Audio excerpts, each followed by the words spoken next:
What is up, my dashing dudes? I am the Hans TV, and I hope y'all are ready to hear about some Kevins, because it's time for our second installment of r/Stories About Kevin.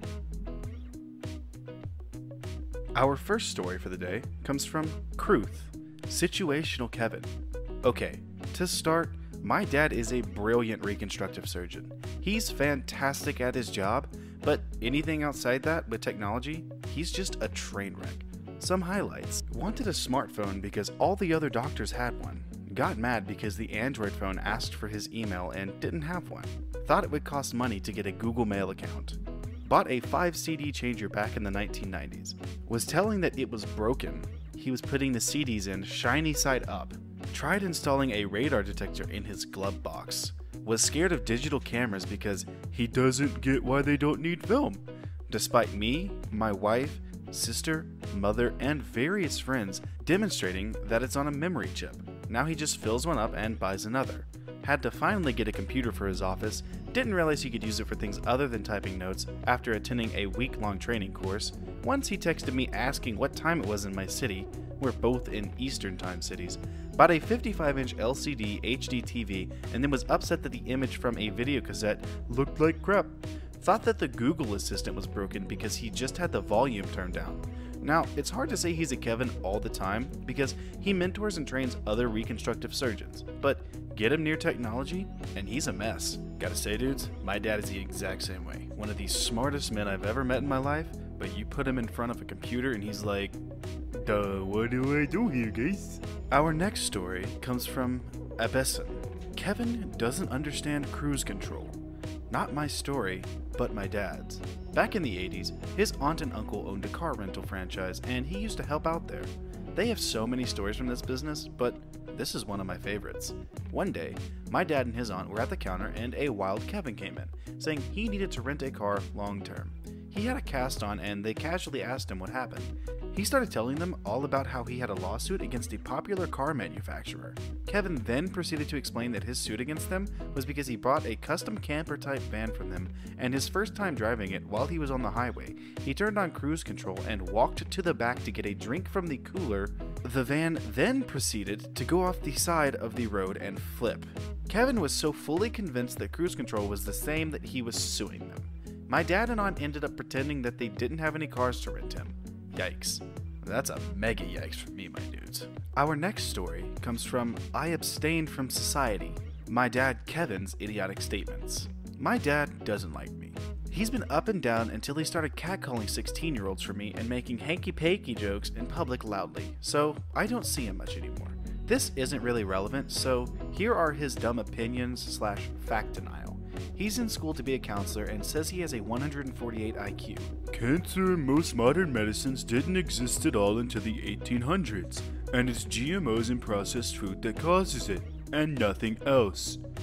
Any amount of alcohol will cause irreparable liver damage, even responsible drinking. MLMs are good as long as you're a good salesman, and anyone who is will make millions a month, regardless of where you are in the pyramid. You can't use engines in space, even ones that work without oxygen, because the vacuum is negative and will therefore suck all the thrust out and negate it. He used the justification of a lighter not working in a vacuum. Last time I checked, lighters use oxygen to burn, and rocket fuel doesn't. As such, the moon landing described by him was, scientists did enough math to basically fire a shot out of the atmosphere and hit the moon. Going to Chernobyl is a death sentence because of all the radiation. As such, he thinks there is no safe level of radiation. Wait till he learns about background radiation. Radio towers will kill you because of all the radiation. He didn't want to hear the difference between ionizing radiation and non-ionizing radiation. He used the example of a microwave cooking things to justify radio towers causing damage. I told him that the difference is intensity. He wouldn't listen. He also thinks solar panels are crap, couldn't figure out why, and nuclear is the only way to go, even though he thinks that there's no safe level of radiation, according to him. You can't lose weight without exercising anyway, even though I've lost 30 pounds by not eating like crap. Being gay, bi, lesbian, trans, anything but heterosexual is a choice and bad. As such, I'm asexual, and he thinks I'll never be happy without a girlfriend and a sex life, even though I'm stunted and can't go through puberty. and as such, makes indirect death threats to anyone my 11-year-old sister would date, even though she's never dated. Edit. Forgot one. In the space conversation, he said warp drives are the only propulsion method in space, so I said, Alcubierre drives are a real concept. He told me that was a car part. Our next story comes from Roaming Angel. Kevina doesn't understand out-of-order signs. I used to work in a corporate cafeteria, and in this cafeteria, there were 2 vending machines, one for drinks, another for snacks. Since our cafeteria only sold healthy food, the vending machine was rather popular, and it was the only place to get junk food unless the workers wanted to walk down the street to the closest convenience store. Now, despite being in the same room, we, the cafeteria workers, had nothing to do with the vending machine, which we had to remind people repeatedly whenever it broke down, which it did so often. Sure enough, one Friday afternoon, it malfunctioned again. The bottom door that stopped people from reaching their hand up to grab whatever was on the lowest row jammed, and the snacks would sit on top of it rather than falling into the cubby. Still with me? After several customers complained about the vending machine, and me telling them to either call maintenance or the number on the machine, I finally snapped and put up an out-of-order sign over the buttons because I know these people, and there's a lot of Kevins working here. Fast forward to Sunday. It's a slow day and I'm working with one other woman. About halfway through the day, an older lady, about late 50s, walks over to the vending machine, and I was bored, so I watched her. My assumption was that she'd see the sign, huff, and then come over to poor me to demand when it would be fixed, like the numerous people before her. Alas, she is the Kevina of this story, and common sense just can't seem to compute.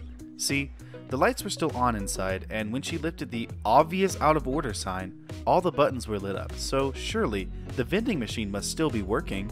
The sign was just there for no reason, apparently. I have no idea what was going through her mind. I assume just white noise. I then watch in absolute disbelief as she lifts up the sign, puts her money in, and then tries to order a pack of cookies. Sure enough, it goes through, falls down, but when she goes to grab the cookies, she can't get them because there's a platform in the way. The reason for the out-of-order sign. Now, I know I could have been nice and warned her beforehand, but I was flabbergasted by the sheer stupidity and wanted to see how this played out. It was a really slow day. In my defense, there were 2 other corporate workers there, and neither of them stopped her. However, they did try to shake the machine to free Kevina's cookie, to no avail. I am still watching this scene unfold, holding back my laughter to little success, until Kevina comes up to me with this gem. Kevina: "Is the vending machine not working?" Me, slowly, like I was speaking to a toddler: "Yes, that's why I put the sign up." Kevina: "Oh, you put the sign up? I just wanted some cookies." Me: "I'm sorry about that. It should be fixed by Monday." Kevina: "Oh, okay." At that point, she just walked away, and I had to go back into the storage to laugh hysterically at this entire situation. Later, my lovely 70-year-old coworker came up to me and said something along the lines of, "I would have called her a moron if she came up to me." I miss that woman. Zero chill. This is still my favorite story to tell over a year later, and she has forever been dubbed Cookie Lady to me and my friends. Our next story comes from JBH007. Kevin doesn't take time off work. Kevin seems a little off in general, but he's friendly and an absolute workhorse. Kevin didn't take a single day off work in 2018 and maybe even 2017. Sick days? He'll work through it. Vacation? He doesn't like to travel, so nope. Just want to relax a day? Relax is something lazy moochers do. Kevin finally took a single day off this year for his daughter's wedding. Everyone was happy for him. He's shown into work sick as a goon before and refused to leave, so he finally had an excuse not to come in at least once. But Kevin wasn't happy.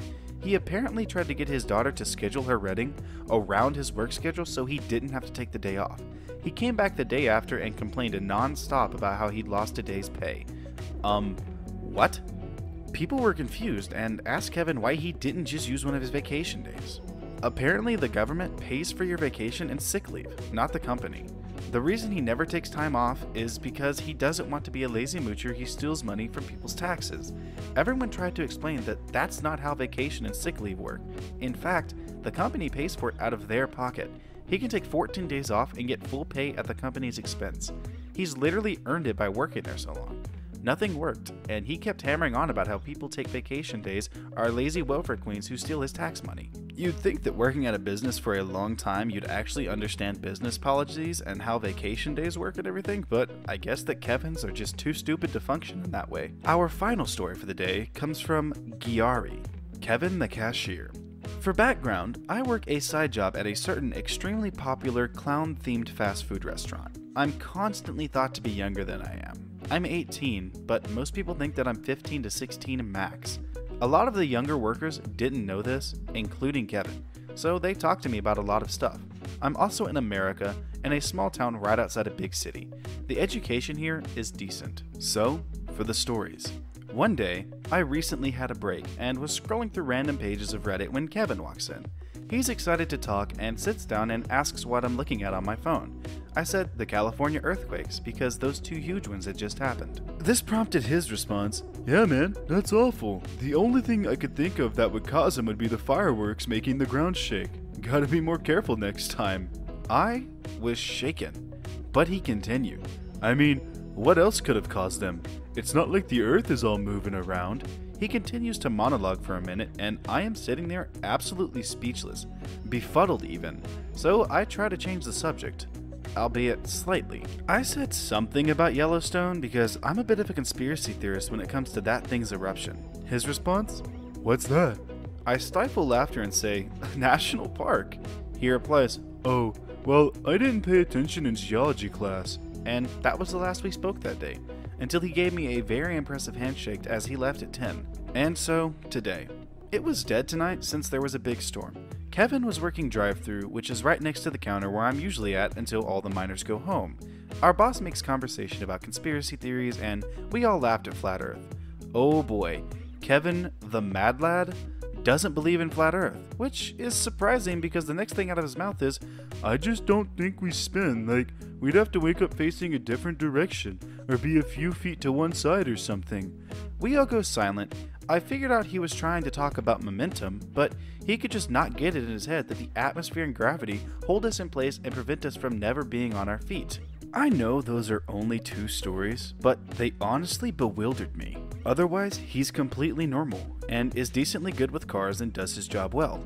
I just have no idea how he missed all that information in school. Sounds to me like Kevin in school was the guy who sat there just staring out the window like, "Ooh, pretty birds." Well, alright my dashing dudes, that's gonna do it for today's episode of r/stories about Kevin.